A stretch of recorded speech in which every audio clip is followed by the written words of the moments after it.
So what should you expect when you come in to see me for a filler consultation? These type of fillers though aren't necessarily great in areas that are very delicate. Hi, this is Dr. Roy Kim. So what should you expect when you come in to see me for a filler consultation? Well, before you even step in, definitely do your homework. In other words, do some research, figure out what types of fillers you think you want. You may not know quite all the details, but that's okay. I'm going to help you with that. Also, you want to look at your face, and a lot of patients have some idea of what they want, but they may be a little concerned about the overall artistry. I'll listen to you. If you have any inspiration photos from my Instagram account or other social media feeds, that always helps. And I do take your overall face seriously. So the first thing we do is do a personalized assessment. So I will listen to you, I'll look at your inspirational photos, and I will figure out with you what the best treatment plan is. The cool thing with fillers is that I don't necessarily have to do all the fillers at your first visit or that specific visit. With the treatment plan, I may recommend more than one syringe of filler, which is fine. You can always choose to get a second one, third one, whatever, at the same day, next week, next month. You may choose never to get it. That's completely up to you. I definitely find that newbies, patients who have never had it before, tend to stick to lower amounts of syringes, which is totally fine.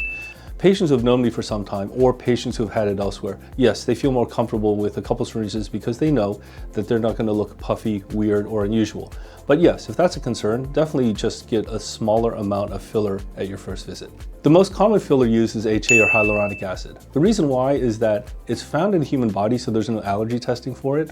Also, HA can be melted. It can be melted by a chemical called hyaluronidase. In case you don't like it, in case there's a reaction to it, I can always melt it, like literally melt all of it immediately or in the future. So it's a very forgiving molecule. There are other types of filler which are not made out of HA, hyaluronic acid. However, those tend to be more advanced or for patients who want a more longer lasting result. There's nothing wrong with them. They're FDA approved and they're great in certain circumstances. However, they are more difficult and sometimes impossible to melt. They do tend to last a little longer, and they also are what we call biostimulatory. In other words, they help to increase collagen growth and maintain it over a longer period of time, typically 1 to 2 years. Usually during a filler consultation, we'll do an assessment and we'll do the procedure at the same time. So after we talk, after we go over a treatment plan, I will typically take photographs, numb up the area, and then we'll do the injection. For first-time patients, I definitely don't actually inject the whole syringe. I may inject only about 50–60% of the syringe because I'll give you a mirror and then you could see for yourself that you have the confidence you are not overfilled. You don't look too big. Honestly, most patients just tell me to keep on going. There's a rare percentage or small percentage of patients who feel that even 50–60% of a syringe is plenty, in which case we still have a little left over. Typically, I will actually place it somewhere else in the face, but of course, if I can't do that or you don't want that, I would have to waste it. I'm obviously not going to give a syringe that I've given to you to another patient. So those are the options available to you during your actual consultation and treatment session. Of course, we're going to talk about the results and how long they're going to last after your filler consultation and treatment session. So technically, you can see immediately the results of filler. It's one of the cool things about doing filler and full facial optimization. It's instant gratification. So when you're looking in the mirror after I'm done, that's the way it's going to look. You can't think to yourself, well, it's a little too big, but it's swollen. If I just injected you about 30 seconds ago, that's actually not the case.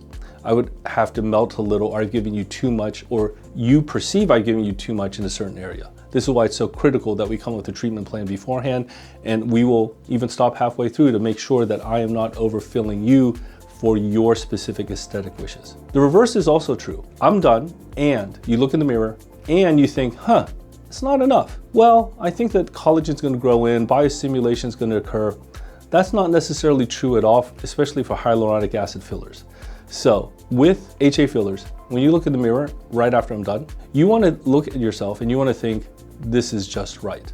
If you feel that you're a little underfilled, yes, I need to give you a little more at that area. So we don't have to do it at the same session.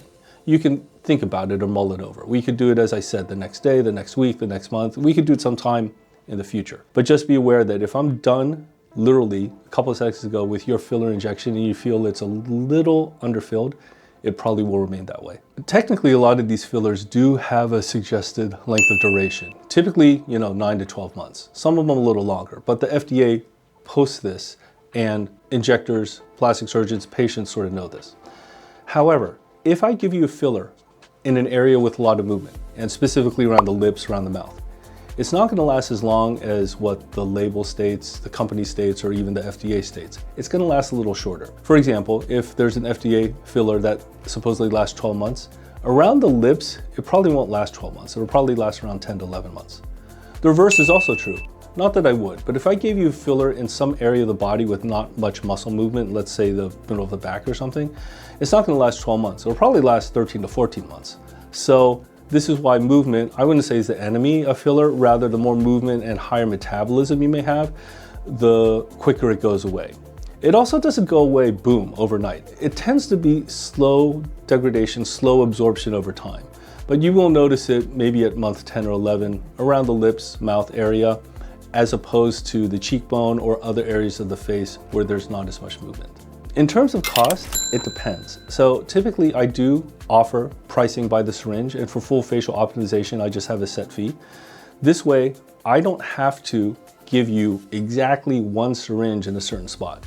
Rather, I can give you maybe 70% or 125%, a little more, a little less than the syringe, because if we have a couple syringes to use, I can give you some, for example, in your upper face, mid face, lower face, lips, and you know at the end, we've used up 3, 4, 5 syringes, but I haven't exactly gone by, oh, you need one syringe in your lips. It depends.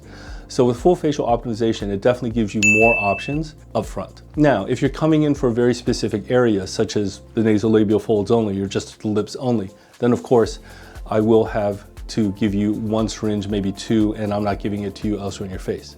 However, I will still do a full facial analysis, and the reason why is sort of what I mentioned earlier in this video. Let's say that you're happy with just under 1.0 cc's. Well, we have some left over.